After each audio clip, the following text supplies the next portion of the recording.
Each week, nearly a dozen movies are released theatrically. 40 films a month, more than 400 a year. That's a plethora of cinema.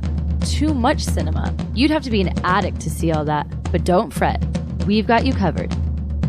This is CinemAddicts. Hey everyone, what's up? It's a new week of CinemAddicts. This is CinemAddicts episode 245.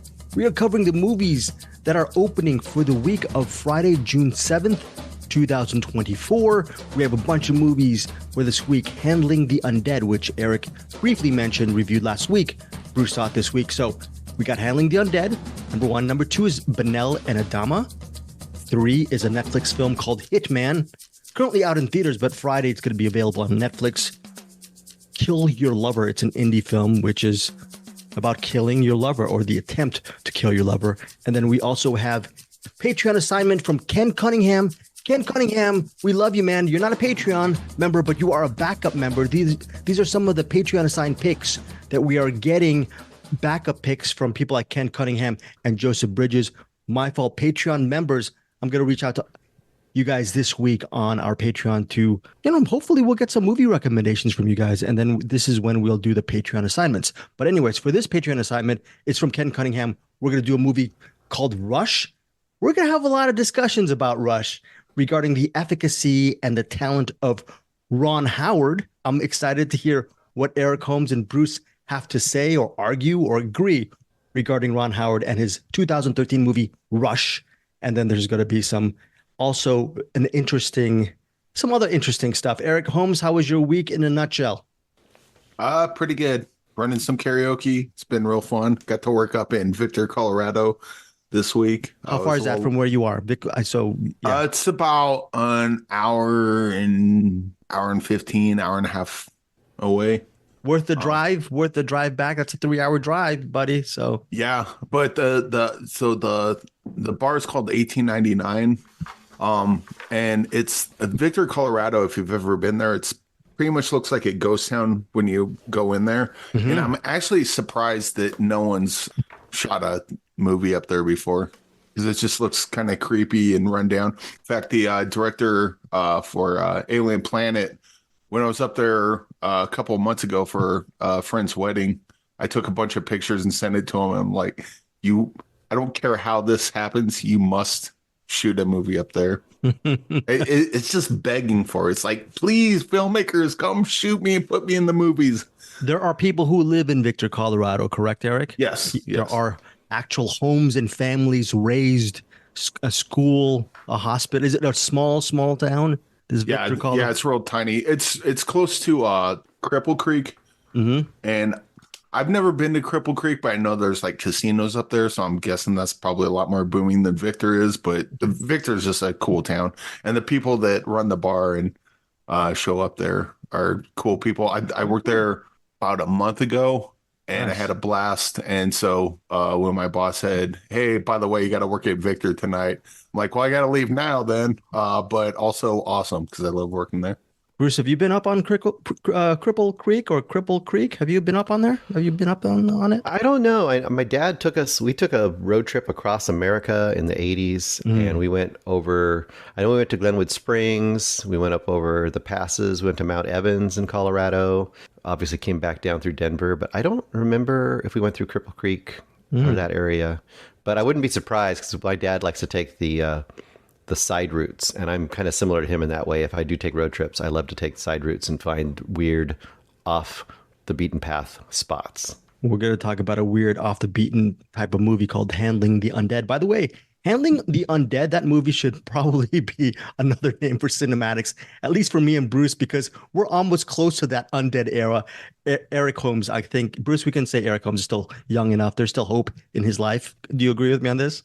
A little spring in his step. It's got that brightness in his eyes, a little glimmer of hope in his soul. Yeah. I mean, Yeah. Hey, Eric, if you ever want to visit a ghost town, just go to a local diner with me and Bruce. That's your ghost town. We're basically ghosts, right, Bruce? We're almost there. Almost at the Twilight Zone. If life hadn't beat me down to just a shell of what I once was. Maybe I'd take you up on that. Oh no, here we go. Eric Holmes is penning his self-titled film noir, existential film noir as we speak. Now, before we get to our movies, Bruce, you want to say anything, promote anything? What you're seeing a festival pretty soon, possibly? What do you want to say? Last year, I don't know if you remember, I kind of semi-promoted the Southern Fried Film Festival, which is out of Huntsville. Trevit Willis, I do believe, was the person I interviewed. She's kind of one of the co-directors of that. She goes around the different coasts, but part of her passion is to help keep that film festival going. It's starting this Thursday or Friday. I kind of wanted to go to the Thursday night because they have a horror night, and it has I can't remember the name of the movie. It's the one where it's like who's in it? It's something like horror humanist vampire seeks suicidal person or something like that, or seeks willing yeah. I know what you're talking about. It's a long title, but I can't remember it either. I kind of want to go see that one, but I think I have to make a choice because my wife would probably kill me if I went to all the nights. So I think instead I'm going to try to go see Don't Die. Oh, Don't Die. Which is on Sunday night, Don't Die is the movie that we, or I guess especially Eric, actually submitted money to about 3 years ago. Yeah. Their Kickstarter, Indiegogo, or whatever thing they had. Yeah. And that includes, I believe, a small role by Virginia Newcomb. And I believe it's an Alabama-based production, so I figured that's the one I probably will have to support and want to support. I not have to, but if I have to make a choice, put it that way. If it's Sophie's Choice, that's the one that's going to win. The other one, sorry, kid, you're going somewhere bad. And again, is it sort of a commute for you, or not that bad of a drive as far as getting to the fest?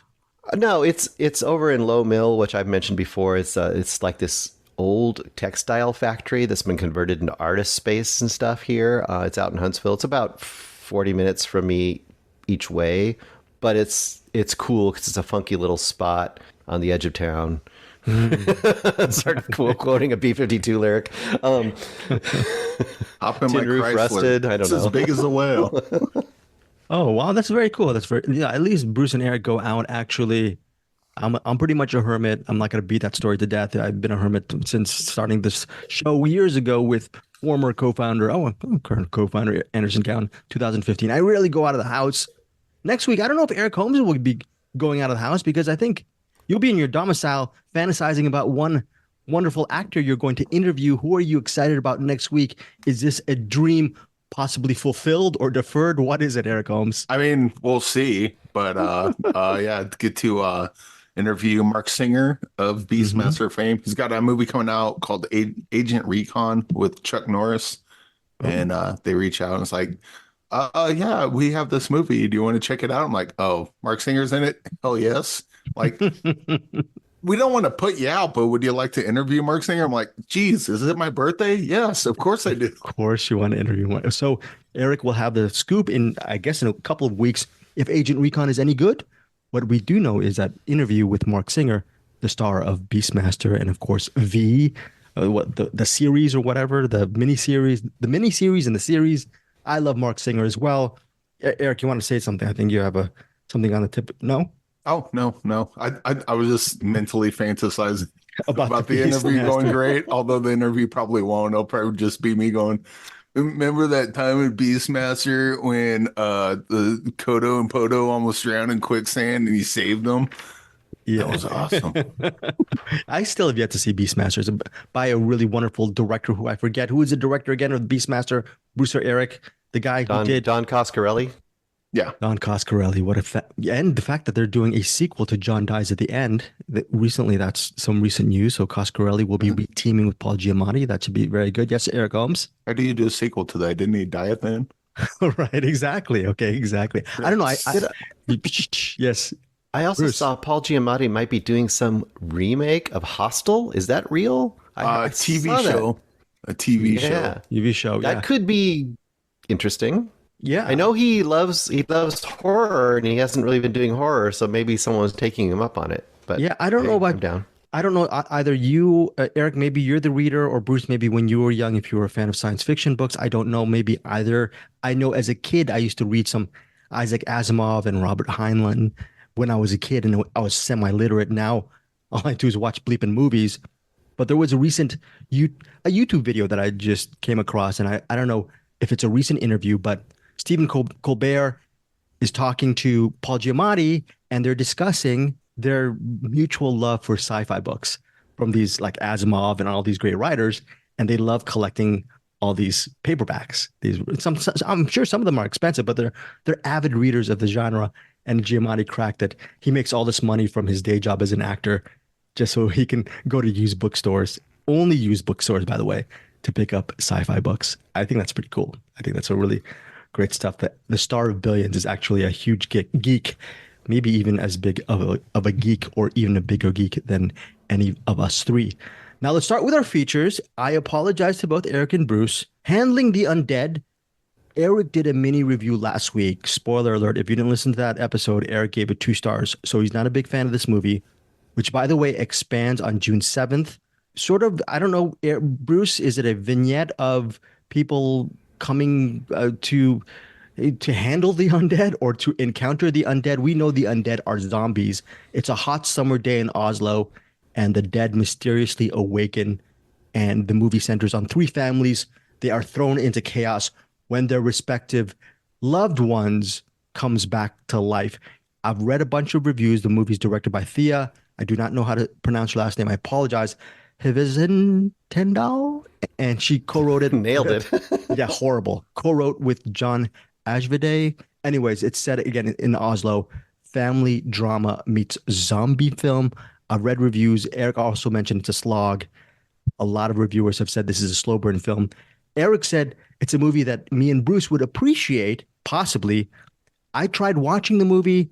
My bleeping screener link expired. I should have done that immediately. Bruce and Eric are always smarter with me. Whenever they get a screening link from a specific company, I think this was Neon possibly, they immediately watch it. I wait several days and I have to act horrible on me. I really wanted to see this movie. Bruce, was Eric right in his prophecy or his prediction that you would appreciate Handling the Undead, and your thoughts on this movie? Well, I guess on this one, I probably lean a little more towards Eric's point of view. I have a couple of reasons, but I guess on the good side of things, I appreciate the approach. I mean, I like the idea they're taking this way overdone concept of essentially zombies and trying to find a different angle or at least a different tone for it. And I guess the way I would approach it is it takes the idea very similar to Night of the Living Dead, where Night of the Living Dead, you really don't know what in the original, you don't know what caused it. It's just like all of a sudden the dead are back to life. And this one, it's kind of like that. It's like there's some static on the radio. There seems to be a weird, I don't know, magnetic or electrical event that occurs at one night. And these 3 different people that we've encountered who have all had recent or semi-recent deaths in their family are kind of who we are with. But you assume this is a nationwide or worldwide event. But unlike Night of the Living Dead, where the zombies come back and even though they're shambling, they're dangerous, they're trying to come and eat you, they're trying to get inside, they're scrambling at people's doorways and windows and stuff. Here, the dead, in some ways, they almost remind me a little of Pet Sematary, where they come back and they're just almost like they're comatose, almost like their eyes are open, they're there, but they don't really seem very sentient. Like they don't really communicate, they don't talk back, they don't hardly even move.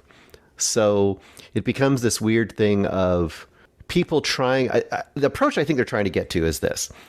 People are trying to hang on to their loved ones. That is the idea, which is an understandable and pretty interesting idea. Of course. With all they're able to do, they're trying to hang on to the people they loved, even though their eyes are open, they're not there anymore. It's kind of that kind of a thing, right? Kind of like how I am at the podcast when you guys are sure. Okay, all right, sorry, okay. But I mean, I guess it would be similar to somebody, I don't know, maybe if you have a person who's gone through a terrible degenerative, condition or something where, like maybe like late level Alzheimer's or something, where the person that isn't there anymore, essentially, even to a greater degree. So it makes it more realistic because it's very a universal thing, even though it's a zombie movie, maybe? Yes. And this is all the good side of it.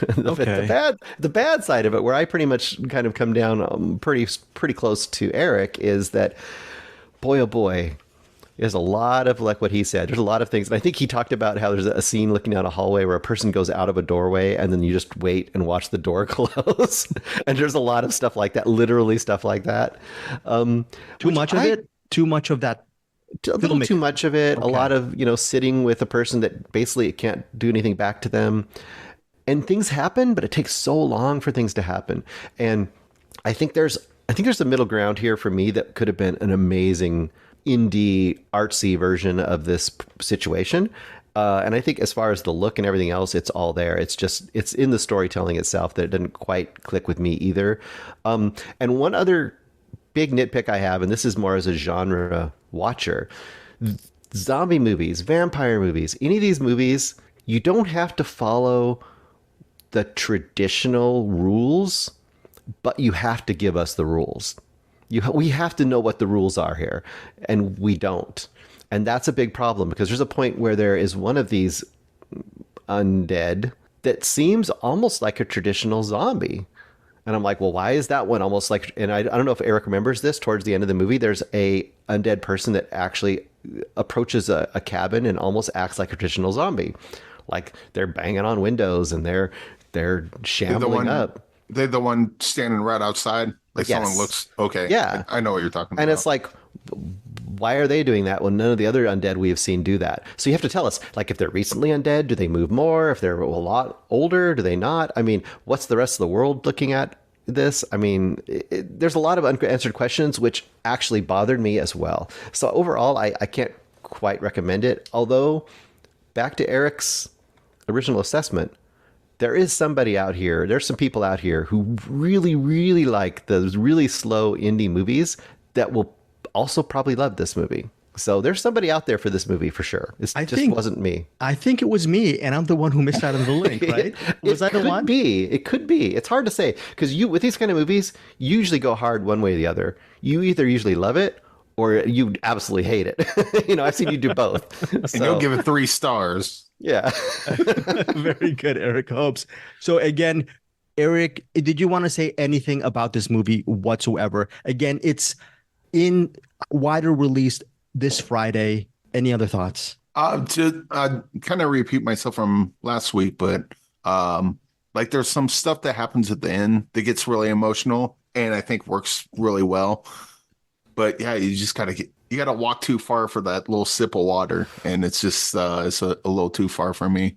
But also I'll point out that I do like that Bruce's take on like the people with Alzheimer's, like they're gone but they're not gone yet. And this could be like a idea or allegory of just letting people go, like they're already dead. Yes. But you can't let them go regardless. I think that is the allegory that it's trying to go for. But perfect example would be like, so the one I think that you were probably emotionally struck by. Let's just there was one thing in a boat. Yes, yes. That was a particular one. Let's just say, for example, that storyline. And I'm going to stay very vague, but with that storyline, I think what would have worked really better is that if she was just the way she was in this movie, but the people around her were like horrified, and the people around her were like, "Oh my gosh, you can't do," you know what I mean? Like, yeah, to give that context, so you kind of have the two sides battling and you kind of see that struggle, but everyone was kind of in the same boat. Everyone was on the same like note. I just think this movie had a lot of runtime and they didn't spend nearly enough runtime doing interesting things with it. Yeah. There was too much of let's watch the door close. I'm like, you guys don't have an editor? Because you cut that minute out completely. There's about maybe I would say 30 minutes of interesting character stuff. Yeah. Just get us another 60 minutes of really interesting character stuff. And I could have been crying in this movie multiple times easily. Right. It was ready to be there, Well, this feels like a slog of a movie since Bruce and Eric didn't like it. The only reason why is when it comes out on streaming, I will definitely see it. Or if I get a screener down the road. It stars Renate Rensva and Anders Danielsen Lai.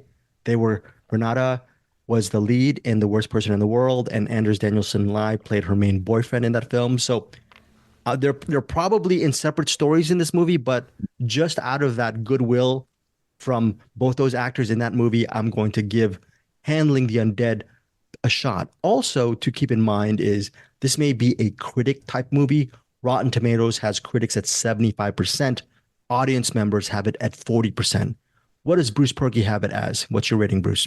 I went slightly above Eric. I get 2.5, not much above. I mean, just because of the very quality production that it's under, I can't rate it much lower than that. But yeah. Okay. That audience score seems really high for this. I would expect that to be a lot lower, but I mean, good for the movie. The 40%. Yeah. Okay. Yeah. I think the audiences are, I mean, this audience, the people who've seen this as an audience so far are probably still like art house people. Like, you know what I mean? Indie art house people. Yeah. Good point. Yeah. This isn't playing in the multiplexes.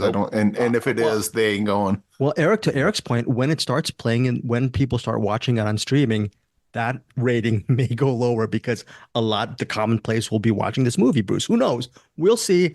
I'm excited to see what the ratings are. I know Bruce and Eric want nothing to do with this movie. They have so much stuff.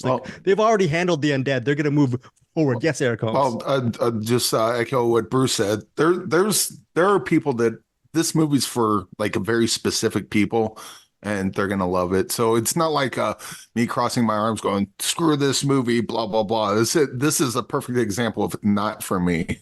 Okay, fair enough. But the people this for, they're going to be listening to this going, Eric, Bruce, what the hell is wrong with you? This movie is brilliant. And hey, fair play. Fair play. I'm glad you enjoyed it. Fair play. Eric Holmes, by the way, has a wonderful CinemAddicts t-shirt on. If you want to get a CinemAddicts t-shirt, Eric Holmes, the master blaster, the master of his own domain. Where can people check your merch out? You're actually representing the CinemAddicts crew. Where can they check it out? Well, if any of you masters want any of this wonderful CinemAddicts merch, just blast your way on to cinemaddictspodcast.com and you can get t-shirts, hoodies. I mean, it's summertime, so probably not the hoodies, but definitely the t-shirts and it's banger season tank tops. Yes. People call the tank tops other things. We don't call that here because it's a family show. But we also have a pickleball set. Yes, shower curtain. After you're done playing pickleball, you're getting all sweaty. You're going to need to take a shower. You don't want water everywhere, so get that CinemAddicts shower curtain. Of which, by the way, guess how many we've sold to date? About 10, right? Zero so far. Oh, I like that. Well, I see in the future. 10 shower curtains will be sold down. By the way, one day someone's going to buy a shower curtain and I'm going to be like, oh, man. Listen, the bit's over. Listen. Okay, first of all, Eric Holmes, I'm really stop it with the bit. This is reality. Okay, I'm still mad at you because you haven't posted on Teespring a horse-drawn carriage, which several years ago Bruce Purkey demanded from one of his Jalo picks. Okay, we need a horse-drawn carriage situation on our Teespring. Number two. When people want to listen to the mellifluous sounds of Eric Holmes, Bruce Purkey, and Greg Srisavasdi, yes, I just spoke about myself in the third person. You guys do need that cinematic shower curtain. Listen on your ham radio or your iPhone. Listen to these beautiful sounds while you're taking a shower, Bruce. Anything more comforting than that? I mean, this is ASMR. This is like beautiful cinematics music. I was going to also add, like, you can think outside the box. Like, I don't know, maybe you have a little bit of a body situation you have to clean up. You need something to wrap it in. There you go. I mean, Bruce, I cannot tell you how many bodies I've had to hide. Yeah, don't you wish you had a shower curtains work cinematic great. Shower curtain? People try trash bags. Trash bags are thin. They rip easy. Think about it. Shower curtains, you bury the body in that. Who are they going to come looking for? Right. Us, yes. You know what? There's certain film production companies. They're going to I got to go to Home Depot to buy some black wrap. You can order a black shower curtain, black cinematic shower curtain in the comfort of your own home. Thank you. And it'll be delivered right to set. Thank you, Eric. All three of us are so poor that if you buy a shower curtain, we will agree to be implicated in your respective situation with the shower curtain. There's holes on top that you can run string through and cinch it closed. Eric, you are a little bit too descriptive. It does the work for you. I'm getting a bit scared. It does the work for you. Don't be hiding bodies in trash bags. You're going to get caught. It's the worst thing you could possibly do. Shower curtains. That's the way to go. Also a way to go is our latest film, another film this week called Banel Adama. All I'm going to say about this movie is, Bruce and Eric, what do you think I thought of this? Okay, first off, Banel and Adama. Banel is a woman. Adama is a man. They are in love. They are a young couple in northern Senegal. They live in a village, remote village. There's not much. There's dialogue in this movie. There's maybe a little bit of narration, but it's visually expressive and expansive. We talk about world cinema, how cinema introduces us to different cultures, different landscapes, different worlds within our respective worlds. And Banel and Adama did that for me. It's set in northern Senegal. Adama is so in love with Banel that he is in line to become the village chief. But Banel this is pretty interesting. She just wants Adama for herself. And the beginning of the movie, they're digging out sand away from the village. The reason why they're digging out sand is there are buried homes in the sand, and they want to dig these homes out from the sand so they can live in these homes. Here's the thing. I'm going to say this. If you're digging yourself out of the sand and trying to get the homes, don't you think the sand will fill up again? That's kind of logic. But Banel and Adama is just a very impressionistic, visually expressive film that I think will highly appeal to a certain section of the audience. People who are interested in experimenting with world cinema. Also, I don't know, it'd be so interesting to see what Bruce and Eric think of this movie. I was completely drawn. It says here on the description, Banel and Adama is a lush and lyrical West African dreamscape. And that's what you feel. Totally different movies, but years ago with, what was his name? Director Charles Laughton's The Night of the Hunter. That movie is one of the most beautiful films I've seen in black and white. And even though there's a lot of dialogue, a lot of it is just so evocative because you just see those nightmarish, at times romantically looking, noirish black and white landscapes of Americana. It's such a great film. And I felt the same way regarding Banel and Adama, set in northern Senegal. You see a lot of sand. You see a lot of vistas. You see a lot of drought, people suffering in the middle of this drought situation in northern Senegal. When Adama decides to not be the village chief, people in the community believe that his decision to not be the boss of the entire town leads to this drought that is affecting their lives, affecting their cattle, affecting their livelihood. They think a curse is brought upon their land. It is written and directed by Ramata Toulay Sai. And I also wanted to mention Banel is played by Katie Main. I don't know how to pronounce the name. And then also Adama is played by Mamadou Diallo. I was absolutely swept away by this film. It has its own sense of pacing, regarding handling the undead. It might have been a slog. This movie might be a slog for some people. I was absolutely transfixed by this movie. If it comes out on Blu-ray, I'm going to purchase it. It's just a gorgeous looking movie. It actually has the feel of a tone poem. So Eric was mentioning stuff like indie porn. Some people might think it's too indie or too artsy for its own good. I was just mesmerized by this film. Currently, Rotten Tomato score is 93%. It hits New York on June 7th and Los Angeles June 14th. Banel and Adama, my rating is 4.5 out of 5 stars. I am absolutely in love with this movie. And again, going back to that, Mamadou Diallo is very good in this movie, but Katie Main as Banel, she's the main character. It's going to be hard to find a better performance this year. She's just so good in this movie. I'm thinking about Io Capitano. Those leads in that movie, it's like on that level. So if you can find it, go check out Banel and Adama if you're not in New York or in Los Angeles on June 14th. Just mark this movie's moniker in your movie book. And when it hits streaming, please give this movie a shot. Again, 4.5 stars from me. Now, Kill Your Lover. What is this movie, Bruce Purkey? There's two. It's a feature filmmaking debut of Alex Austin and Keir Seward. And I was looking at the trailer, and it says it explores the dark side of relationships, and it combines frank sexuality with body horror.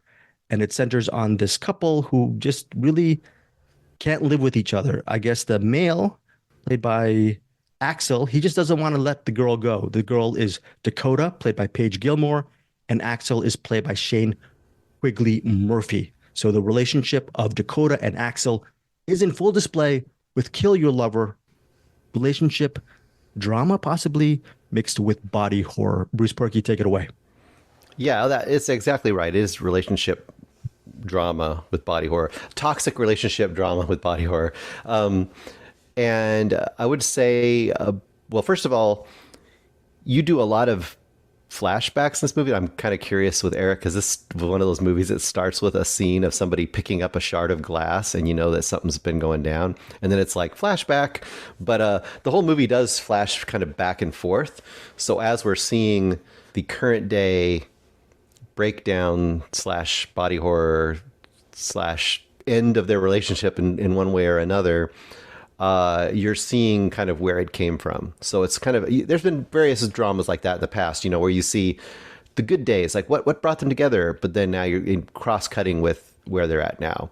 The key point, I guess, as far as their relationship goes, is that Dakota is, when you meet her, she's like in a, I don't know if they're like a punk band exactly, or a metal band, or they're kind of the equivalent of like a Riot Girl band, kind of an idea. And you can kind of see she's sort of a little bit of a wild child, free spirit. You know, she's got all these photos up on the wall of her friends and lovers and all that kind of stuff.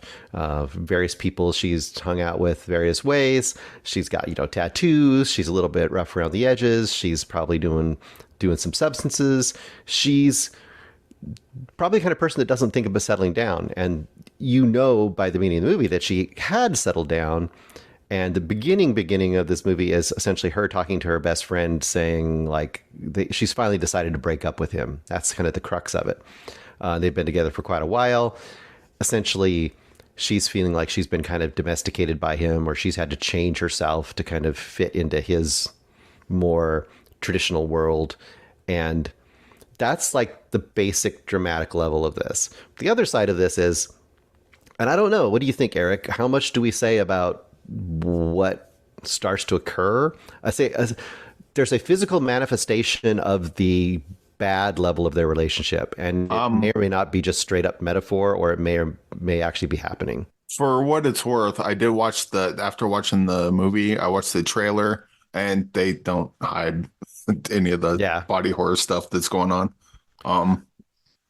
But yeah, this is pretty much an allegory of a toxic relationship. All the I would say that all the body horror stuff that happens is just a way to drive home the point of give us a visual representation of the, you know, toxic stuff that goes on.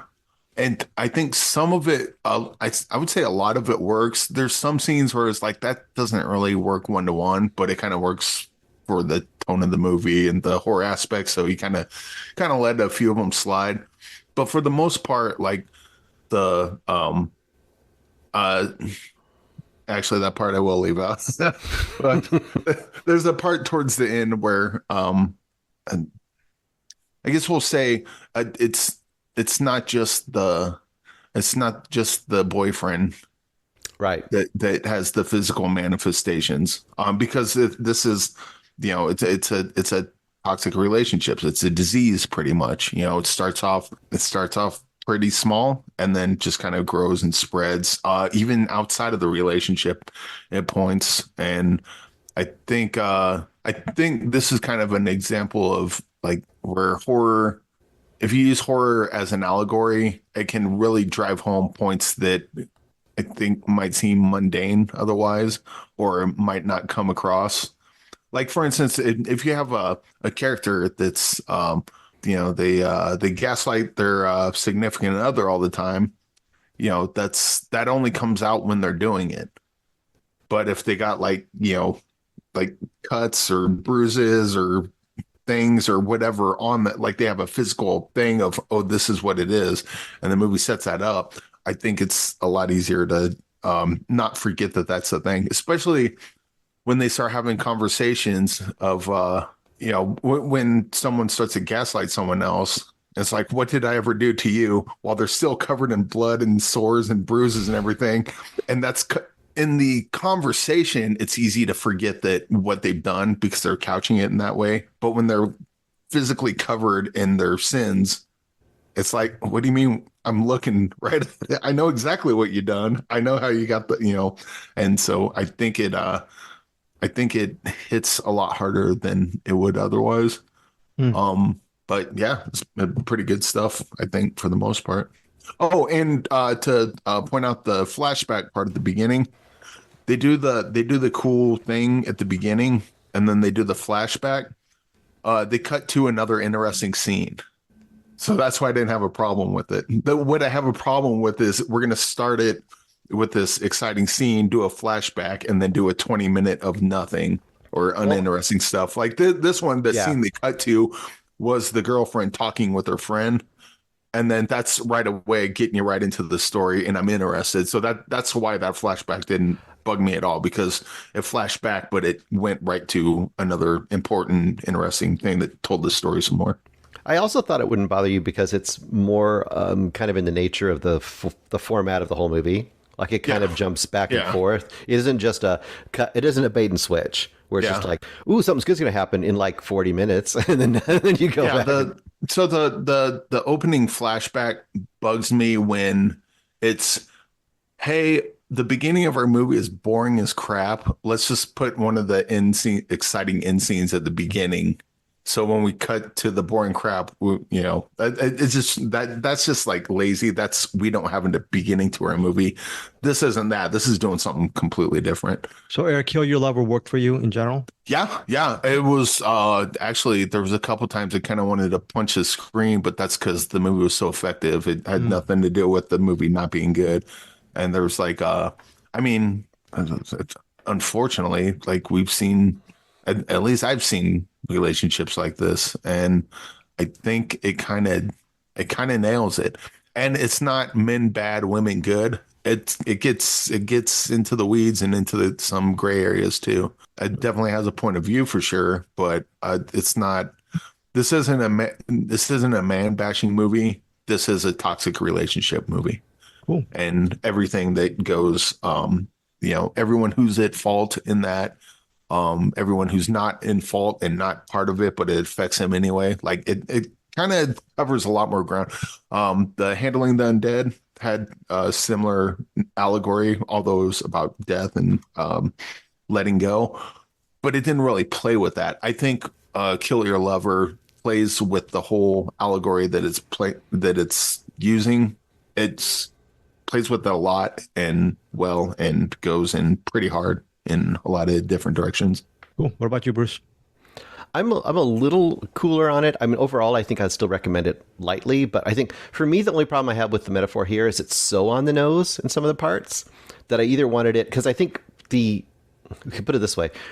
It's a really low budget indie movie, right? But for what it is, I think it's really smart about relationships. And I think the way it presents relationships, I think to the point of what Eric is saying, it's pretty even-handed. It's not just bashing one side. It's also one of those things where, like a real relationship, from the outside watching it, right out of the gate, you're like, oh my gosh, I can see all the ways this isn't going to work. You both are driving into a car wreck here, but you're going to see it happen. It's going to be a car wreck.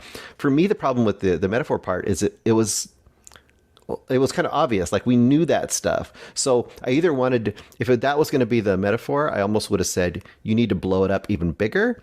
Or this almost feels to me like a point where they had the idea, they had the metaphor, they wrote the movie, and they almost didn't believe in their movie enough that it could almost live without that. Like it could almost live without the horror metaphor, I think.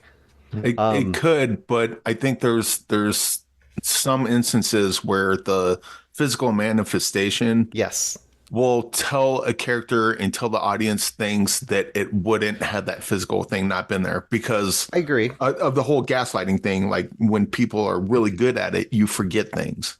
But with the physical manifestation there, you can't, because it's right there, right in front of you. But there's other times when they do things, and once again, I'm not going to say because I give away things.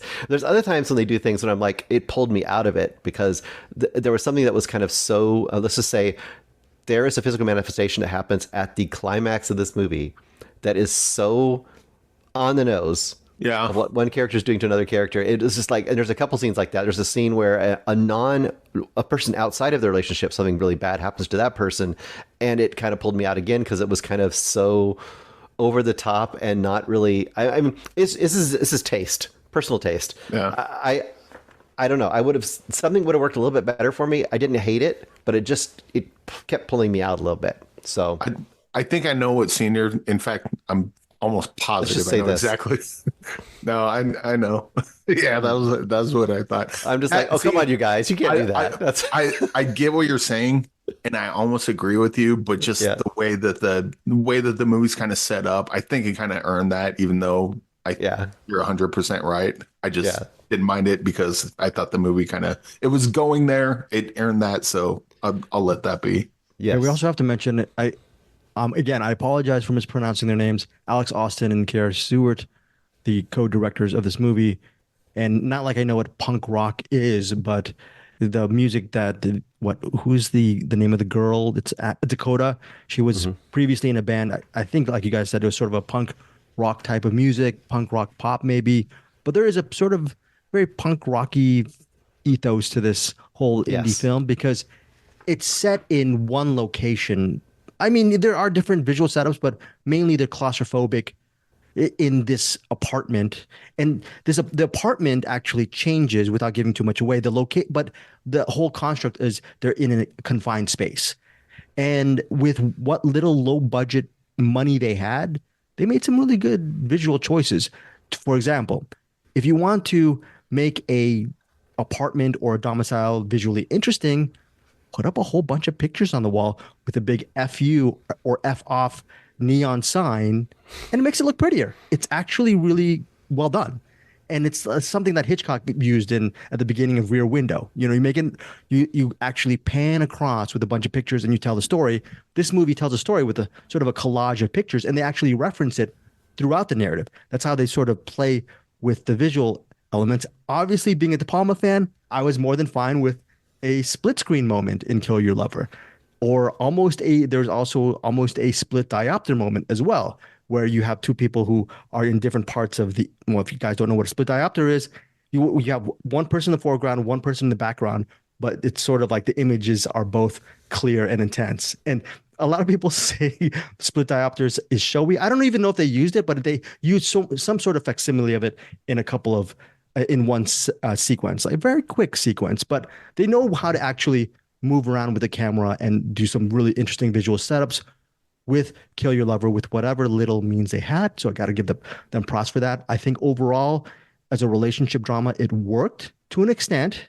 When it gets to the body horror, that works as well. But to me, my big strike against it is not like I know anything about relationships, but this was too one note, meaning there is not too much of a variance. I know the variance in this movie will be, okay, throw in the body horror. Okay, amp up the music, which the music is really good. But Yes, the fact it's just the score is really fantastic. Yeah, and there is variance in the score. Okay, some really good stuff. The sound design is well done. Okay, but again, I just felt a lot of this movie was almost one note. Two people screaming at each other for nearly 77 minutes. There is Eric. Yeah, I know that's a definition of a toxic relationship. That's what these relationships are. But yeah, I know. I just felt there was I just felt there was a little bit one note, but overall, I have to really applaud the filmmaking behind and the performances by Shane Quigley Murphy and Paige Gilmore. They're both fantastic in this movie. So let's get to ratings. Eric Holmes, your rating on Kill Your Lover. I was gonna say that's like complaining. It's like, man, Burger King. I mean, what's with all these burgers? Like it's called Burger King. Dude, they have chicken sandwiches at Burger King, man. Yeah, it's fine. But one thing I did want to point out, and anyone that watches this, this is something I kind of noticed, and I don't know if these are like kind of just not mistakes, but like accidents that maybe I'm reading too much into. But like you see where my hand is.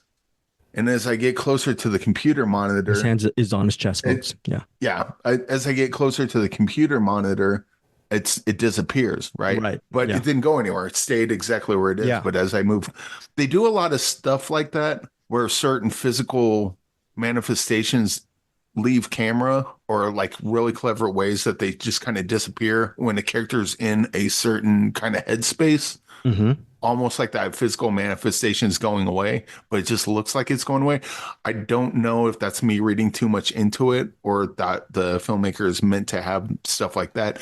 But if you watch Kill Your Lover, keep that in mind as you're watching, because the physical manifestation that comes out I mean, you'll figure out pretty quick that that's a thing that's going to happen. Yeah, that's not But a once spoiler. that happens, keep an eye out on what's actually on screen, because I think there's like little subtle kind of jabs at the filmmakers, or little subtle things that the filmmakers are doing that might not be apparent, but I thought was kind of clever. Okay. And I didn't even notice it till like the movie's almost over. I'm like, wait, are they doing the thing? Oh, I should probably watch this again and see if there's more of that in there. And there probably is. But Cool. yeah, this is not complete one for one. And there's a couple kind of things that don't quite work, but overall, I liked it a lot. And it's like 70 minutes. It's like an Cool. hour and 10 minutes long. So Your rating, Eric? 4.5. 4.5 out of 5 stars for Eric Holmes. Bruce Purkey.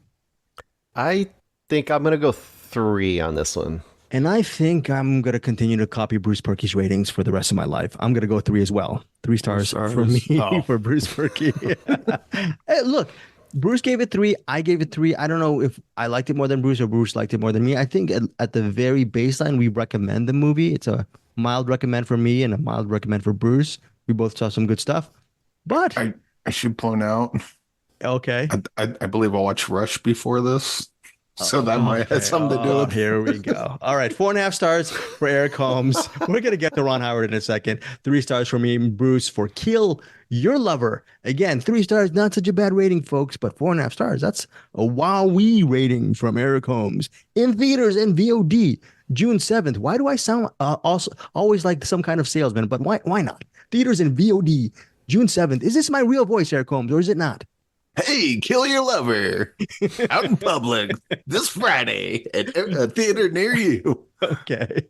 Meanwhile, people take their dates to the movie theaters and I guess I gotta kill you now. That's why we're Yes, we do not suggest any of that kind of violence, folks. But if you ever do get violent, we have those shower curtains available on cinematics.podcast.com. Speaking of violence, we are going to get into some violence right now because our Patreon assignment of the week, again, for Cinematics, this week it's going to be Patreon. Next week, we're going to do What's in the Box. And by the way, let's get to What's in the Box right now. Bruce Purkey, Are you sure about that? Yeah, just say. Oh, you sure we're going to just skip a whole movie? No, we're not going to skip it. But what you want? So next week is going to be What's in the Box. But okay, we'll do that What's in the Box picks toward the end because it sort of ties into the beginning. And Bruce is going to talk about what that pick is. But this week, Patreon assignment. Next week, it's What's in the Box for directors, writers, filmmakers, all that stuff. And then the following week is Patreon. Again, another Patreon assignment. Okay, so Patreon assignment picks will be once every other week.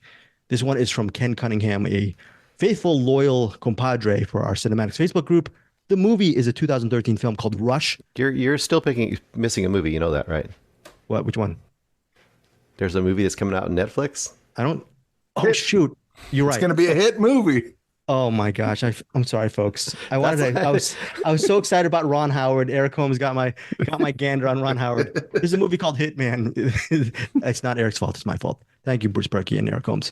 I did leave that thing out there for you. So. Okay. Thank you. Very, very good. You had to take the segue. I get it. Horrible segue by me. Directed by Richard Linklater, who also wrote the movie with Glenn Powell. It's inspired by a true story. And Glenn Powell, he plays a straight-laced professor who, what does he teach, Bruce? I'm trying to remember. Maybe ethics or government. He's a college professor. Geeky, something like that. A nerdy professor, and he has his glasses, and he looks like a college professor. But he's, again, played by Glenn Powell, who's quite a good-looking man, right? But then he also moonlights as with the police department. He helps the police with these undercover sting operations with people who want to kill their respective loved one or lover. So he gets involved in this operation where, because of a coworker is suspended from the force for a while, he gets sort of this part-time gig pretending to be a hitman. Okay. So by day, he's a college professor. Then later in the day or in different days, he is a pretend hitman, and his job is to help spearhead these sting operations, and they catch a lot of bad people for their crimes in hiring a hitman. It's based on the Texas Monthly article by Skip Hollandsworth, again directed by Richard Linklater, who co-wrote the movie with Powell. It stars Adria Arjona, who is a client who steals the professor's heart after she gives him she has an idea of killing her husband, who is supposedly really abusive and I guess maybe overprotective. There's something wrong with her husband, and she wants to hire him to kill her husband. That initial pitch from that woman, again, but played by Adria Arjona, is met in a different way than a normal client. And ultimately, the two find themselves, this is not a spoiler because it's part of the trailer, they find themselves in a sort of heated relationship, which is mixed with comedy. There's maybe some deception or violence in this movie. This movie shifts tones a lot, but I think ultimately, ironically, it's a comedy. I would call Hitman a comedy a bit. It's an interesting movie. The Rotten Tomato score for Hitman is 97% critics, 95% audience. So it has received high marks since its release in theaters. But again, it hits Netflix Friday, June 7th. Bruce Purkey, your thoughts on Hitman? Well, I am one of the 5% critics, I guess, because I was seeing all the reviews and stuff, and I just didn't get it. I did not get it. I don't know if it's just first of all, to me, a lot of people have been praising Glenn Powell's performance here. And I know it's funny. So I think he in Top Gun Maverick. I think he was. Yeah, he played the DICK in that. Remember? I did not remember that, but there's a point where he's cycling through a bunch of characters. He plays different characters to pretend to be Hitman. Yes, like a Peter Sellers role, sort of. Yeah, right. And I think it's kind of a actor showcase essentially to show him doing all these weird characters. And he kind of settles on this guy. What is it? Ron is that who he ends up being, or I think that's his Ron or Rod, one of these alter ego. Yeah, because his real name, his real name is Gary, right? And I did not know until afterwards that he was in Maverick, but I thought the one he settled on was basically Tom Cruise. He essentially, I thought, became a Tom Cruise kind of guy. Okay. Now, earlier on, he does a really hilarious version of what's his name from American Psycho? The main character of American Psycho. Christian he does Bale. that. Yeah. I think that would have been really interesting if he stayed with that character. Patrick Bateman. Yeah, Patrick Bateman. But he kind of picked a Tom Cruise character, and I personally hate the Tom Cruise character as a person. I thought what he did is we took a stereotypical nerd. This was like the nerd you get in modern movies where you get the girl who's a nerd because she's just beautiful and she just takes her glasses off and now she's not a nerd anymore. Sure. He's essentially the male version of that. That's what he is in this movie. Right, Eric. Yeah, very good, very good. We're supposed to think that by staying in this Ron character, who everyone just immediately thinks is amazing, that he's going to just become the Ron character because of repetition, apparently. But I hated the Ron character. I thought the Ron character was a smarmy a-hole, like Tom Cruise. So this is my personal beef, I guess. I just hate Tom Cruise, and this guy was acting like Tom Cruise the whole movie. On the other hand, Adria was great. She should be in a better movie. This movie was perfectly suited for Netflix. This is like that just empty calorie movie. Throw it on. I think I am way in the wrong side of things on this. I think most people are going to Why would you be? You're not wrong side. That's not a wrong. Well, I'm on the minority side, but way in the minority side. I think most people are going to have a great time with it and find it just to be fun fluff. I kind of found it to be grating in a lot of points, and I did not enjoy the humor. I was waiting for it to end. And then when I sat down and thought about it at the end, I thought it's weirdly amoral as well, which it doesn't need to be moral. This is just a silly comedy. But the characters that we were supposed to be like having this kind of comic like rooting for this whole movie both do heinous things. I mean, it's a matter of perspective, Bruce. I'm just kidding. Not really. The main point of the movie is like, hey, if you're in love with somebody and somebody gets in your way and you gotta do something, it's worth it. Let's just make some popcorn, have a good time. I did not get this movie at all. This was, and I know you can do movies like that really work, but I think that has to be the point of the movie, not the afterthought of the movie. You know, I didn't like it. It wasn't good. I forgot the name of the baseball movie that Richard Linklater did because Glenn Powell. Everybody Wants Some. Thank you, Eric Holmes. Everybody Wants Some. Glenn Powell starred in that. I think that movie was released back in 2016, if I'm not mistaken. I love that movie. Glenn Powell when I remember watching Glenn Powell in that movie, and I go, oh, well, that's Glenn Powell in that Matthew McConaughey role in Everybody Wants Some. And it's good. It was really cool to see him reunite with Linklater years later with Hitman. I just had so much fun with this movie. I'm fine with that Netflix stamp on it. It is a Netflix movie. I'm glad I watched, Bruce. I'm glad you and I received early access to Hitman as an app. Turn the knife. I don't mean this in a bad way. I really enjoyed this movie as a Netflix film. I don't know if I would have seen it in the theaters because I'm a hermit, and if it's not Dune Part 2 or Mad Max Fury Road Furiosa, a Mad Max saga, I'm not going to go out to see it. So that's my own personal taste. But as far as entertaining fluff, with fluff not being a pejorative, not being a negative word, I had a great time watching Hitman. I finished Hitman, and then I know, Bruce, you're going to shake your head at this. I watched the ending 3 or 4 more times because I really loved the way everything turned out. I don't even remember how it ended. I've already forgotten it. I love the chemistry between Glenn Powell and Adria Arjona. They have some really hot, steamy, romantic sequences. Not too graphic, but it's some really good chemistry. And it's a fun, breezy type of movie. I think Eric would like it. When you might, if you have a chance, maybe you'll give Hitman a shot. I don't know if you're a Richard Linklater fan. I'm assuming you like parts of his movies, parts of his filmography. This is, I don't know, Bruce, does this snugly fit into his filmography, or does this feel like more of a... I think he's got a pretty up and down filmography. I think he's got this side to him, this kind of real, like, just light, fluffy kind of just crowd-pleasing movie, and then he has his kind of more artsy side movies. So I think it fits. Yeah. So for me, Hitman, go see it. It's fun. It's enjoyable. Netflix on Friday, June 7th. My rating is 4.5 stars for Hitman. Bruce, what is your rating? It would be 2, but Adria is so good, I'll give it 2.5. Fair. Yeah, she's so great. And I guess, look, when you say that she should be in a better movie, I disagree with you, but I agree with the sentiment, at least, with Adria. She's a star in the making, if not already a star. So now that's our featured reviews. Let's finally get into Rush. Directed by Ron Howard. Before we get into this, thank you, Ken Cunningham, for this pick, for our Patreon assigned pick.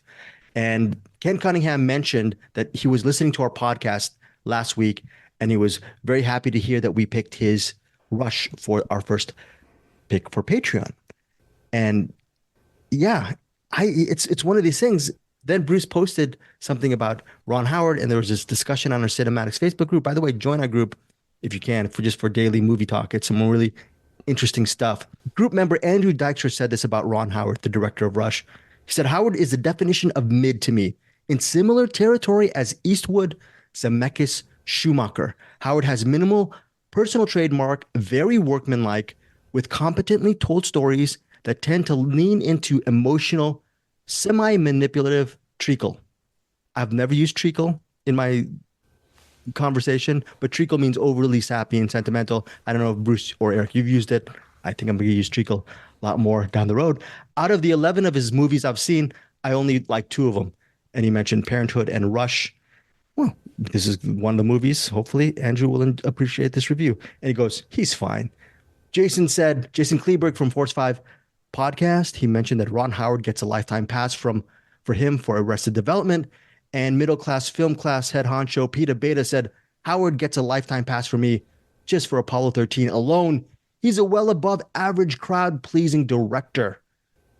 With all that said, Eric Holmes, why for you, Ron Howard is a maybe lower or mid type of director. What irks you about Ron Howard? Nothing really irks me about him. I don't think he's a very inspired filmmaker. I don't know. I'm trying to think of the movies of his I like. I like the Frost Nixon. That was good. Mm-hmm. Mostly because it's just 2 people arguing back and forth. Splash. I did like Splash, but I haven't seen that since I was a kid. Night Shift. I don't think I saw that. Wow. The Paper? Yeah, most of it. The Paper? The Paper? I remember falling asleep through some of that. Okay. Hillbilly Elegy? I way missed that. I saw the poster. I'm Solo? like, nope, not going to have it. Solo?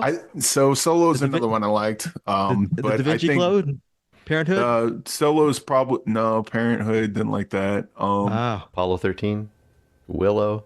Yeah, I like Apollo 13. Willow's fun. Willow's kind of reminded me a lot of Solo, where it's like it's the thing.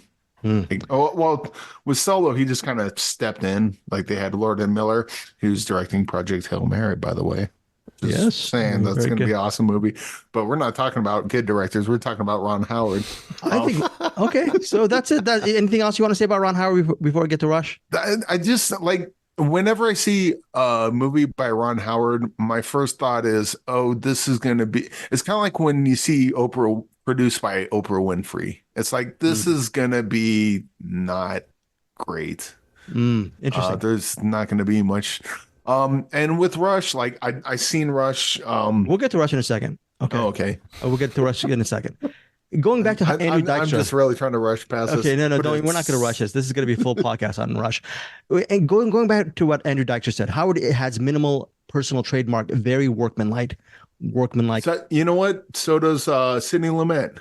He doesn't have much of a personal trademark, but there's always something interesting in his movies. No, I'm not going to argue argue. That's not the case. I'm not going to argue with you regarding Lumet. I completely agree with Lumet.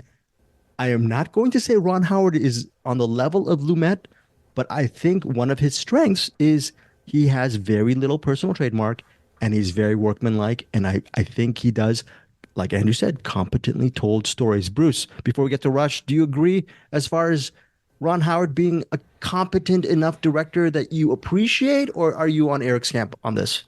I'm probably more on Andrew Dykstra's camp on it. I don't hold it against a movie to see a Ron Howard director line on it.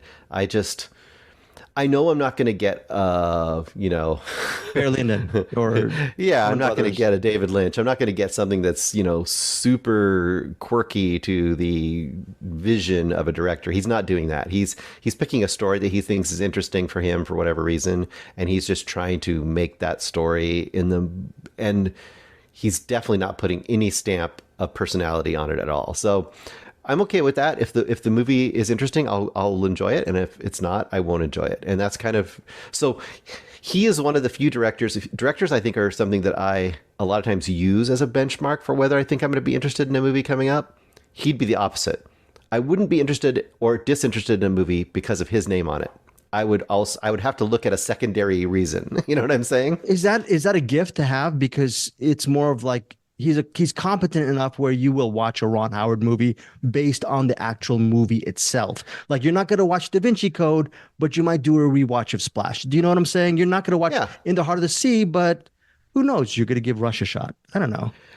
I mean, it's kind of the reverse of the last movie we just talked about. Like for me, he is what that movie is probably going to be for most people. In other words, a Ron Howard movie is one of those kind of movies that it pops on TV. You're with your whole family. You might stop and watch that movie with your whole family because it's not going to be anything too offensive, but it's also going to have some pretty decent, solid entertainment value to it.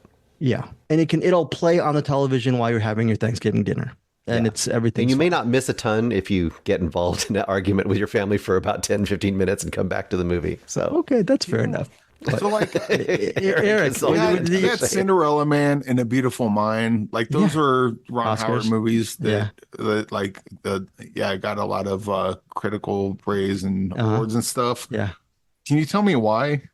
No, I'm not gonna get into those things because I hate those movies. They're so boring and like there's nothing. No, I love both it's movies. Like, hey, let's take the lowest hanging fruit and on the sap tree.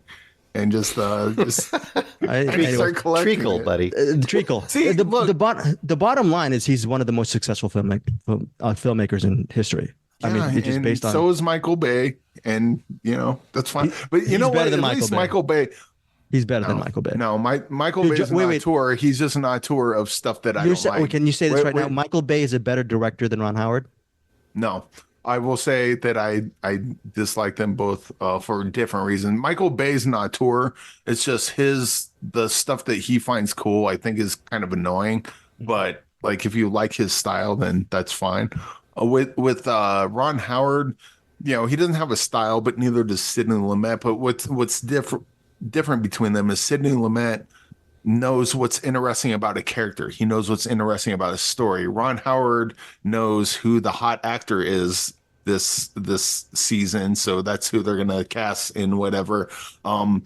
The I never feel that Ron Howard is curious and what makes a character tick or curious on what makes a story interesting. He just kind of just rolls with the punches and gets incredibly lucky, and people love him, and I don't understand why. Okay, maybe it's more like, I'll get to the review. Maybe it's more like Ron Howard. To me, I feel like he is like the most egoless director, but to his detriment sometimes. Like like directors almost have to have an ego because they need to be impressing upon a movie something of vibrance and brilliance and all that. And the things that kind of people take away from Ron Howard movies they don't like is that I think he doesn't bring a lot of ego or any ego hardly to it. Dude, he's a corduroy jacket on a fall day. You just put it on, you go by your day. That's all you got to do. Now, let's start with the review of Rush, okay? I'd see a corduroy jacket, though, would at least be interesting, but go on. Yeah, and at least some of his movies are interesting. I can't wait till we actually post this on our CinemAddicts Facebook group. So Rush, it's set in the mid-1970s. It is based on the true story of English playboy James Hunt, played by Chris Hemsworth, and Austrian perfectionist Niki Lauda, played by Daniel Bruhl. So, in this going back to this, Daniel Bruhl at the time of Rush, he was still an up and coming actor. And by the way, he's so good in this movie, Daniel Bruhl as Niki Lauda. And basically the movie looks at the rivalry between James Hunt and Niki Lauda. They are both celebrated Formula One race car drivers. I think, in my opinion, I didn't know anything about these two race car drivers before watching Rush. I was invested in their story. Could this movie have been, if it was directed by, let's say, Ferrari filmmaker Michael Mann, or I don't know, even someone like a Zemeckis or something like that, or back in the day, John Frankenheimer, who directed Grand Prix, might have been more interesting. But I just really loved how competent this story was. I believe the rivalry between James Hunt and Niki Lauda. I think it might be either 2 hours or a little bit over 2 hours, and I was in it hook, line, and sinker because you really feel that rivalry. The race scenes are fine. I think it's just a ably told story. Rotten Tomatoes critic score 89, audience score 88. I think this is a top of the line Ron Howard experience. I don't know. That's not a good. The Ron Howard experience for Eric might not be so good, but I think just unbiasedly, it's one of his best rated movies. Let's go with Bruce Purkey. Your thoughts on Rush?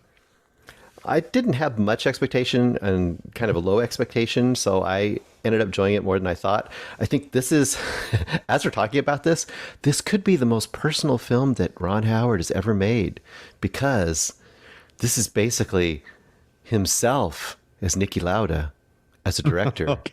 Versus... Oh, are you serious? Stop it, Bruce. Versus...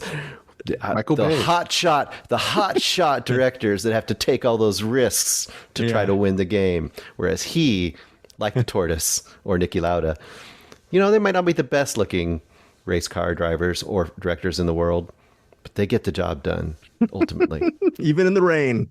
Yeah. So. Or not. If it's too dangerous, we're not shooting today. We're not shooting. It's too dangerous. But you had a good time, right? You had a good time with Rush overall? Actually, I did. I was pretty entertained by it. I didn't know the story. It did what these kind of stories have to do is at some point you have to look up some of the real footage. I did, and surprisingly on point and surprisingly accurate from what I could see. And the one thing that I do give this credit for too as well, it's kind of an unusual rivalry movie because the way it plays out, I could see it not being satisfying because it isn't Hollywood dramatized the way this ends out in a lot of ways. Right. If you look at the way that their rivalry plays out as a final, I guess, chapter, kind of almost after the action of this movie, it's kind of interesting how that works. And I like that. I think it's a good story. I don't think it has it looks like it has a lot of flash to it, and it does. But again, I sound like I'm not complimenting Ron Howard. It's a Ron Howard movie. It's just a well-told story. No frills. Eric Holmes, your review of Rush. Well, first of all, I don't recall Clint Howard being in this, but he should have been cast as James Hunt. Ron, he's your brother. Cast Cast your brother is in Chris Hemsworth's role. You coward. Oh, He could have been boy. Nicky. He could have been Nicky Lauda after an event. No, Like no, before no, the no. event, it wasn't, and after the event, it was his brother. Eric Holmes is an evil speak stan. That's why he's all about evil speak. Evil You know speak. what? As much as I'm unimpressed by Ron Howard, I do love Clint Howard, and that's no joke. Yeah, no worries. And I know he's always been in like a lot of Ron Howard's movies. I don't recall him being in this. I don't think he was, but anyway, that's neither here nor there. Oh no, there's Eric in the middle of a review. He seems kind of annoyed having to talk about Ron Howard. He's thinking about all the beers he's going to drink once he's done. In fact, he's going to take a sip of some apple juice right now. You know what? Exposition is really good when the race announcer does it. This movie's kind of stupid. It's this admittedly, this may be me missing the point, but was James Hunt supposed to be the hero? Because it seemed like the movie No. kept positioning. No, it's not. It's So about his here's story. I'm saying while watching it, he's a douche, Right. but it felt like the movie kept positioning him as the hero. Even Oh no, I can see that. how are we gonna do spoilers on this? No, we're not. No, it's not a spoiler. Keep on going. No, because I need to talk about how they treat him at the end. Oh, you They don't- why? and the movie kind of forgives him for being a Okay, jerk okay. by then. Okay. We'll just All kind of leave it at that. Yeah. All right. And I did like kind of the relationship between Lauda and Hunt towards the end, but there's like so much weirdness going on with that. The races were kind of, some parts were cool, some parts were not bad. Like they were fine. But again, we have Ford v Ferrari, so watch that instead. I don't know. There was just a bunch of cheese in this. Daniel Bruhl early on was kind of set up to be the bad guy, and he was like, I mean, Daniel Bruhl's character was the hero in this movie, or he should have been the good guy in this, and he was kind of, well, he's not as handsome as them, so clearly he's the bad guy. But there's just like a bunch of gross stuff with that. Yeah, I don't know. I think the only thing I liked better on this watch was the relationship by the end. Like I like not how the relationship played out, but I like their chemistry between Chris Hemsworth and Daniel Bruhl, I guess I should say. Everything else I hated more than I did the first time. It was just everything was getting kind of under my skin. Maybe if I was watching this with you guys in person, No. we're Anyways, having a couple of beers and we could Right. talk crap on it, maybe that would have been fun. But yeah, I thought this was one of Chris Hemsworth's best performances because he was just so charismatic in this role. as Furios a is jerk. playing right now. Which one? Furios is playing right now. You can watch that. That's one of his best too. So this is right up there as far as one of his best. Daniel Bruhl, fantastic in this movie. Again, Eric, Rotten Tomatoes critic, 89%, 88% from the audience. So anyways, I really enjoyed this movie. I thought it was great. What's Fun. the Rotten Tomatoes on the post? Sorry, go ahead. Okay. And then anyways, we'll go to our Facebook group. I think, you know what? Here's the thing. I think a lot of people love Rush. I'm one of those people. You know what? To be honest, I avoided Rush because I was thinking it was going to be a mid-racing movie. And obviously, Eric, you thought it was a mid-racing movie, if not below mid.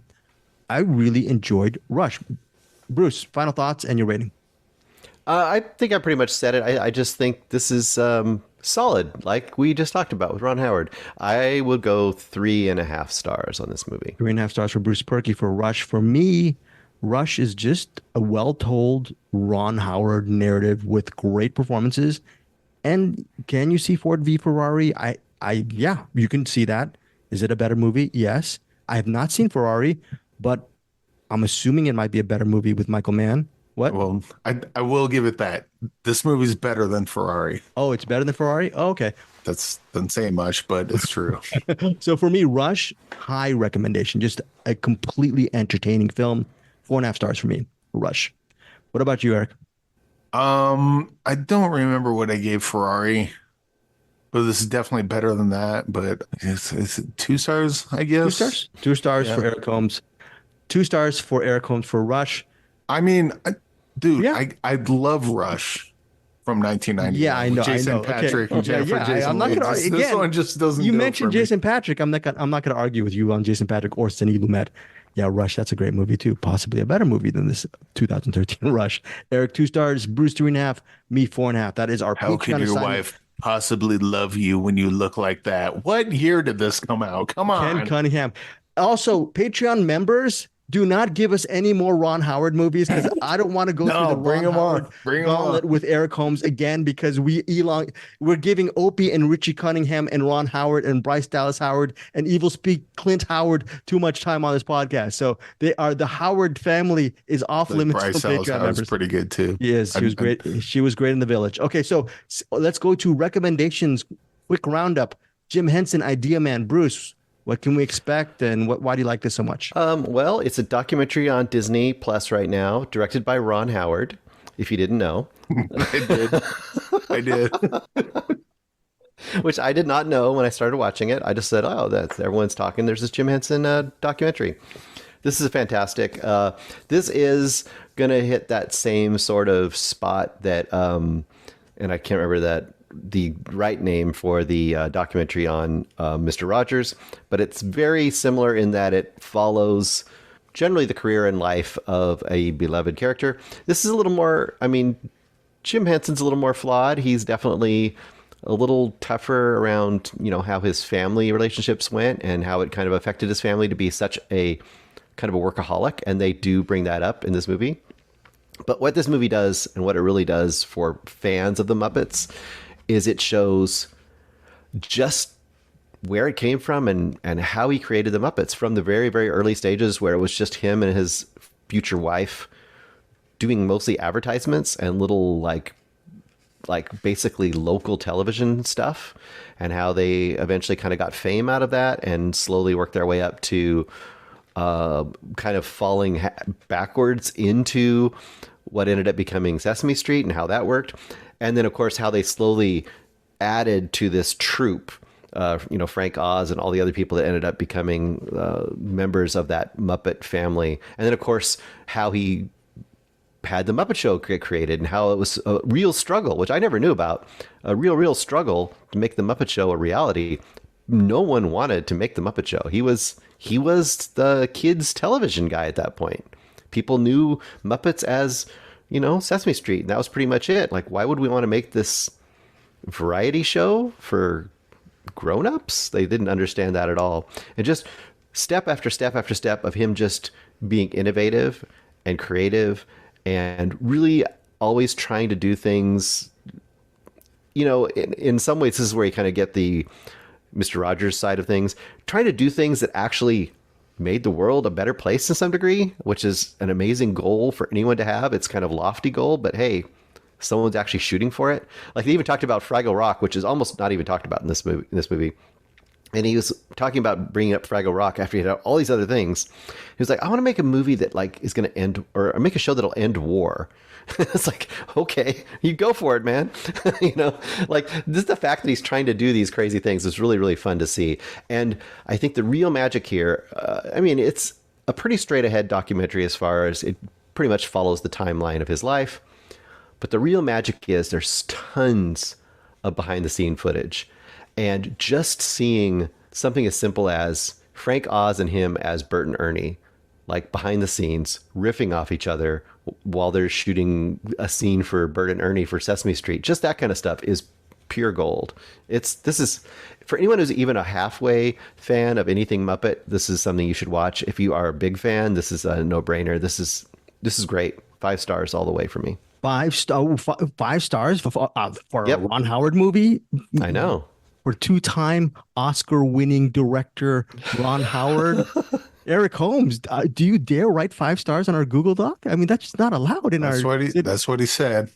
We're not a democracy, Eric Holmes. You should put 3.5. I'm a Google Doc journalist. Okay. I just write what I see in That's here. a crime of the century. Bruce gave a Ron Howard film 5 stars. Jim Henson, Idea Man, which will be watched by Eric Holmes, possibly. Do you not have? I already started watching it. I watched about an hour of it and realized it was only 15 minutes in, and turn it off and watch the movie I'm about to talk How dare you? How dare you? Are you a fan of Jim Henson? Like I Bruce am. is? I love Jim Henson. That's why I'm like, why do I hate? Oh, directed by Ron Howard. All right. I think it was around.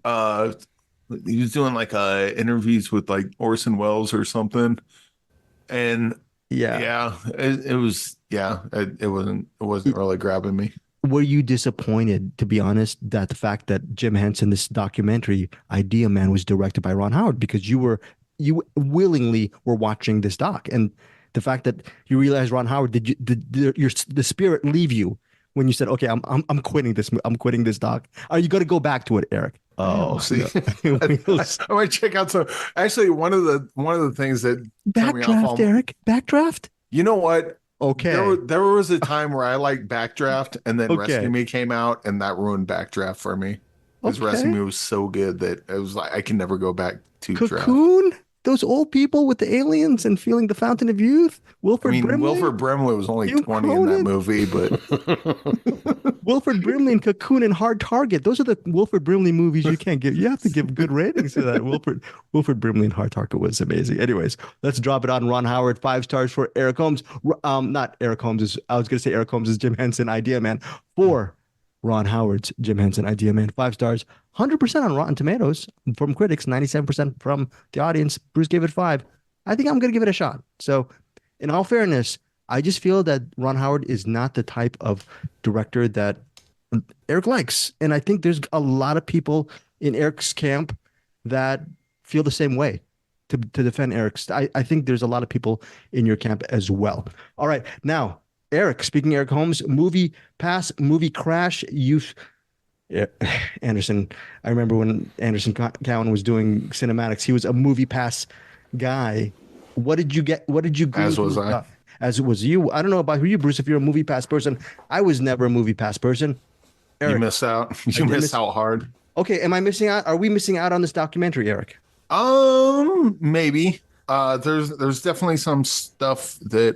So a lot of this is the behind the scenes of MoviePass, how it got started. First of all, I did not know that this was a business started by 2 black men, Stacy Spikes and Hammett Watt, and then overtaken by 2 white guys, Mitch Lowe and Ted Farnsworth, and they kind of edged them out. I mean, I'm kind of putting the cart before the horse there. So it basically follows Stacy and is that Hammett Harnett? But they had this idea of basically a subscription, turning theater going into a subscription. I think now most people know what MoviePass is because it was big enough, but it just goes on what the idea was, how they plan to implement it. And then at one point they had to get more money to kind of grow the business, expand the brand, so to speak. And so they wanted to get more subscribers. So I think it was Ted Farnsworth had the idea of, hey, $10 a month. Like basically you get subscribers by giving them an offer they can't refuse. And the offer was, you're going to watch as many movies in a theater as you want for $10 a month. And that's exactly what it was. I remember getting the MoviePass, pay $10 a month. I want to watch, watch a movie a day pretty much. But the thing is, that's not sustainable because you're basically just hemorrhaging money. And so a lot of the documentary kind of goes into how Ted Farnsworth and Nick Lowe edge out Stacy and Harnett, and they edge them out of the business they created. And like even in the documentary, they're like, well, they still had stock in the company. And then they cut to one of them, I can't remember which one, and they're like, yeah, we had stock, but like, what good is it when you can't sell it? Because they were locked in to that stock for like a couple of years. And then so as you watch MoviePass kind of taking a fall, you get to learn all the kind of underhanded things that went on once Mitch and Ted took over. And yeah, I think it's like a story. It's kind of like the Titanic. We all know the broad strokes of it. This just kind of gets into the weeds of like all the details of it. It's pretty good stuff. But it's also a lot of it'll make you pull your hair out going, how can you be so stupid? That's criminal. In fact, I believe Mitch and Ted are currently awaiting trial, at least according to the documentary. So they could each go to prison for 20 years. That hasn't happened yet, but yeah, it's a good documentary. I would check it out. What's your rating? Oh, probably go 3.5 stars. Only because I knew quite a bit of this already going in. There was definitely some stuff that I didn't. Specifically about, I had no idea about Stacey or Harnett, and that this was a black-owned business that they got pushed out and became like it's not explicitly racist, but there's some stuff with that. It was like, dude, come on.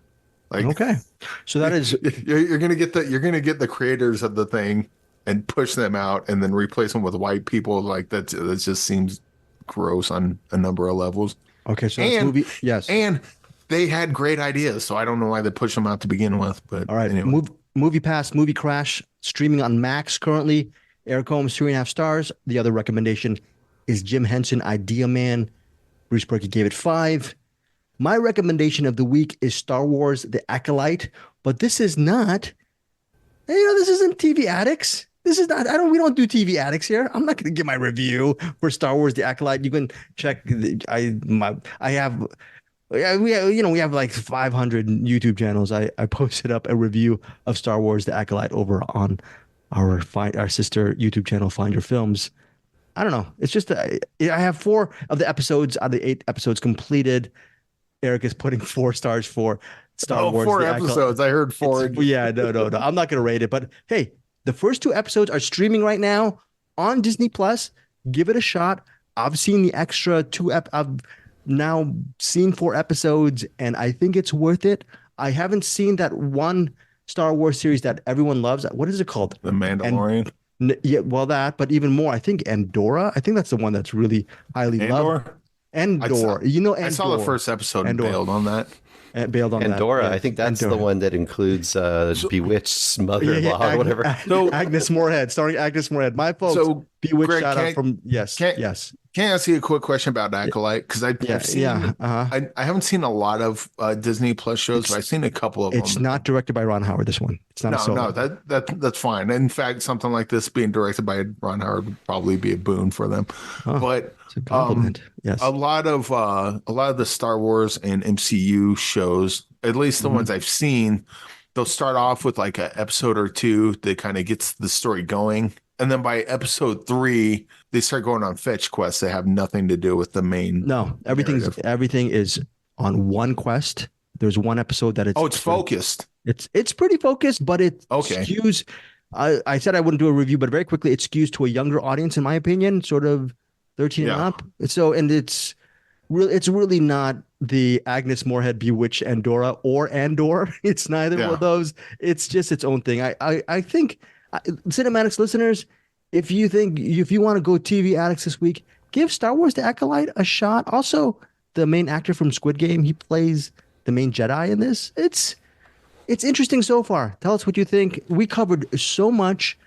This was a 90-minute episode. This was like a real long CinemAddicts episode. We haven't done this in a while. Final thoughts, Eric Holmes, Bruce Purkey. Yes, it could be 100 because I got so many other questions. But yes, yes, yeah. Okay, I will say Ken Cunningham. Thank you for assigning us Rush, even though I didn't like it. No more Ron Howard from Cunningham. No. You can give us all the Ron Howard you can. I'm fine with that. We love you, Ken Cunningham. Yes, I love Ken Cunningham. There's nothing against you. There's everything against Ron Howard. But Eat My Dust. Ron Howard was in Eat My Dust. He saw John. No, wait, that's a spoiler. He was in The Shootist with John Wayne. That's one of the most. He was with the Duke. I will say American Graffiti. There's a world where I watch Rush a second time. There's a world I gave Rush a second chance. Okay, and it's awesome. Okay. That was not the case, but it could have been the case.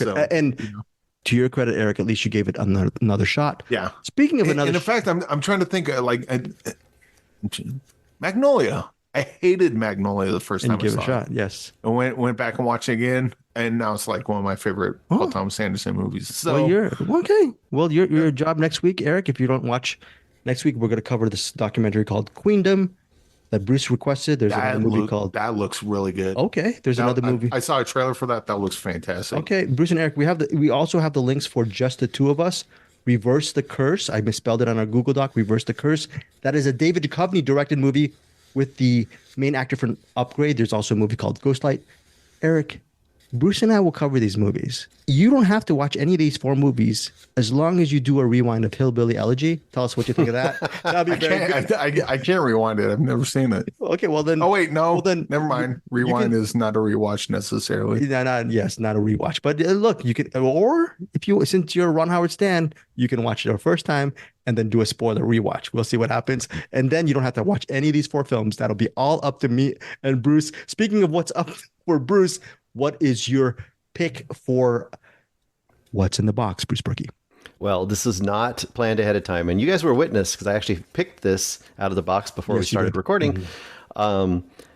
And I ended up picking the suggestion by Trevitt Willis, who we mentioned earlier is helping helm the Southern Pride and Film Festival. She gave me this suggestion over a year ago when we interviewed her, or I interviewed her, I guess.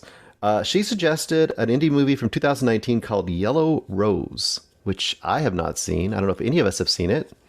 According to IMDb, Rose is a 17-year-old Filipino-American teenager from Texas, dreams of becoming a country music icon. And it's her story. Okay. So that sounds interesting. Yeah, wow, that sounds like a very interesting movie. Hopefully it's available, right? It's available for... at least rental, or if you have Stars, I think it's available for free on Stars, from what I could see. Okay. We will figure it out. All right. And speaking of figuring out, next week we will also figure out what our movie for this month is. It is my month. It is the year 2011. I will do a poll for our Facebook group members, and I'll also reach out to Patreon members. Patreon members, if you are listening to this episode, thank you so much for your patronage. I will reach out to you guys, each and every one of you this week, regarding movie picks. Send us 2 of your movie picks on our Patreon feed, or just email me at info@findyourfilms.com. And that is it. Final thoughts. Eric Holmes.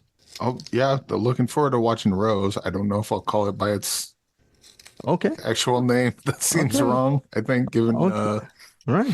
Yeah, who knows? Greg, can we do that? Oh, what? Yeah, well, who knows? You can. Why not? No, I mean, can we call it that? But can we? I don't know. Can we, Bruce? What do you think? I don't know. I have to find out about the filmmakers. I'm guessing the filmmakers are involved somehow, and probably that's why they're ironically naming it that. But we'll see. Okay, we'll see. Okay, we'll see. We'll see. Bruce Purkey, final thoughts as usual. This is just a deep cut for Eric, and it's... what is that Some will know what that means. Some will know what that means. Oh, okay, we'll see. We'll see what happens. Look up a YouTube video for the Wells Fargo Wagon song from The Music Man and see who sings it. Oh, very, very good. Folks, I apologize. I just cut out what Bruce was singing, but we're going to cut to that Wells Fargo Wagon. I'll just put the incidental music because I'm a horrible copyright. I am a copyright coward. Folks, you can just do a lot of bleeping. They'll be thinking I'm swearing at him. Folks, we will see you next week. And if you do not support us on Patreon, if you do not subscribe to our YouTube channels, Deepest Dream or CinemAddicts, if you do not subscribe to this podcast, can I please ask you guys to support Eric Holmes and his physical media coverage?